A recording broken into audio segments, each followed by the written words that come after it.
অনেকেই আমাকে জিজ্ঞেস করেছেন ম্যানিফেস্টেশন তো কাজ করছে না, ম্যানিফেস্টেশন কাজ করে না। না, আপনি যেরকম আমাকে জিজ্ঞেস করছেন যে ম্যানিফেস্টেশন তো কাজ করে না, ম্যানিফেস্টেশন কাজ করছে না, ঠিক এরকম অনেকে আবার আমাকে বলছেন ম্যানিফেস্টেশন দারুণভাবে কাজ করছে। এখন ব্যাপারটা কি?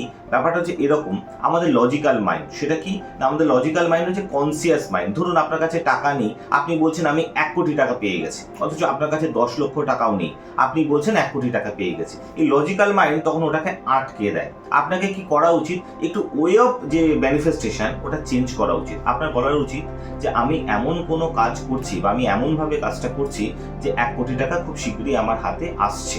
এরকমভাবে ছোট ছোট কিছু টেকনিক্স আছে যেগুলো দিয়ে যদি আপনি ইউজ করেন ম্যানিফেস্টেশন, তাহলে কিন্তু খুব দারুণভাবে কাজ করবে। কিন্তু আরেকটা শর্ত আছে, ম্যানিফেস্টেশন করার আগে যেমন আপনি শুনেছেন যে ব্যাংক লোন দেয়, ঠিক ব্যাংক 10,000-এরও লোন দেয়, ব্যাংক 10 কোটিরও লোন দেয়। কিন্তু এই লোনটা পেতে গেলে যেটা লাগে সেটা হচ্ছে আপনার কোলাটেরাল সিকিউরিটি, আপনার পে স্লিপ, আপনার আইটি রিটার্ন ইত্যাদির উপরে বেস করেই কিন্তু ব্যাংক লোন দেয়। সবাই আমরা জানি যে ব্যাংক লোন দেয়। ঠিক সেরকমই ম্যানিফেস্টেশন যেটা করছেন সেটা আদতে আপনার জন্য ঠিক হচ্ছে কিনা বা আপনি ঠিক করছেন কিনা সেটার জন্য একটা এক্সপার্টের কিন্তু অবশ্যই প্রয়োজন হয়। আপনি কোনো ইউটিউব ভিডিও দেখলেন বা কোনো একটা জায়গা থেকে শুরু করে দিলেন ম্যানিফেস্টেশন না।